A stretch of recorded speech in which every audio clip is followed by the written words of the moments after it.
Okay, well, when I'm writing a piece, I actually do something slightly unusual, I think, in the sense that I write it, I commit it to paper first, and then yeah, I don't usually write with the guitar at all, you know, so a piece might be in B flat or something, you know, I find it can only work on the guitar in C, but then I want that bottom C, so I'd have to rearrange it for solo guitar. You know, a lot of I don't just write for guitar, I write for orchestras and things as well. You know, but so yeah, I'll have to work out a tuning to fit that piece. You know, but some of the tunings that I use are, well, apart from the standard, there is a traditional Irish tuning as well. By the way, do you know that one? No, C-E-L-T-I-C.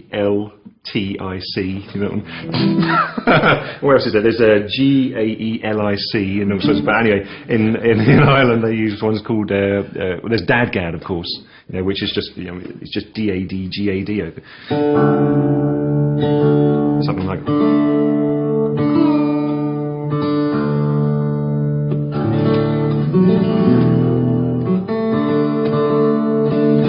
That kind of thing, which is great. It's a really great sound. It suits traditional music very well because there's no third in the scale. You know, you haven't got a tuning that's got or it's not major or minor. It's got that open fourth, which it lends itself very well.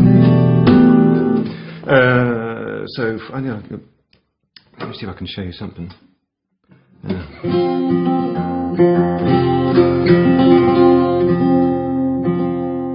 An idea of how it might sound. See, that's beautiful, isn't it? So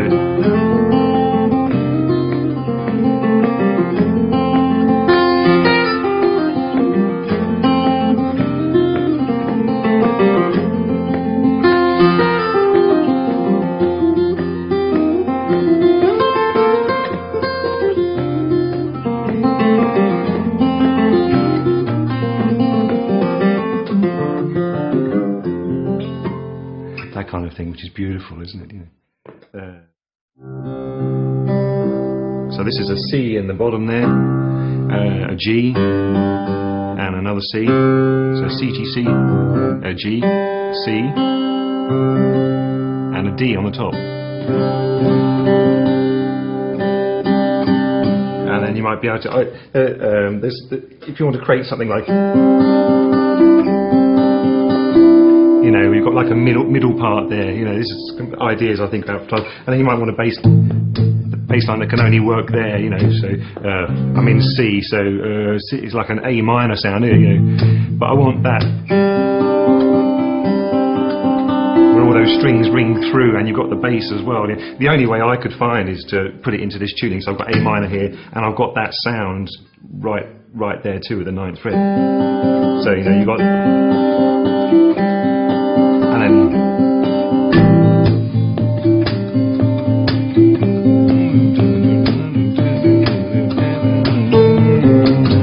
yeah, that kind of idea. You've got the bass, you've got the groove, and then you've got this keyboard idea. And then there's room for the melody too, because the chord sequence is just going to be just kind of around this idea, you know. So with that tuning, you can play a melody around these top 3 strings with not much problem at all, I don't think. You know. It's great to have an open tuning for lots of all that kind of stuff as well. And so it's like an open C, for example. You know, you can establish a groove like you know, there's like a bass in the or top there. You know, so you get like a, you know, that kind of thing. You know, so you can get that groove kind of thing, yeah. And then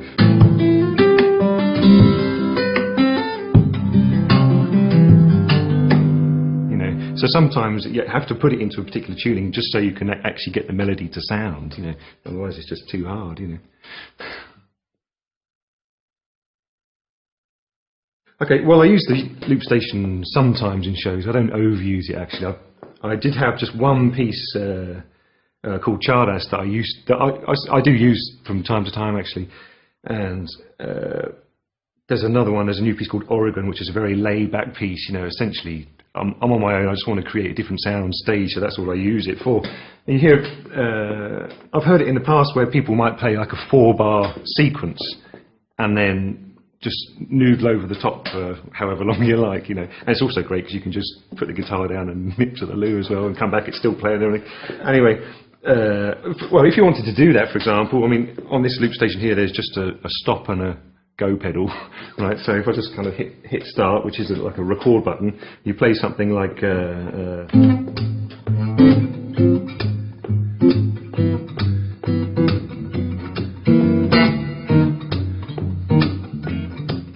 that, you know, and then loop it. Hope that's coming through okay through your microphones, right? And then you can kind of burn over it for as long as you like, really, you know.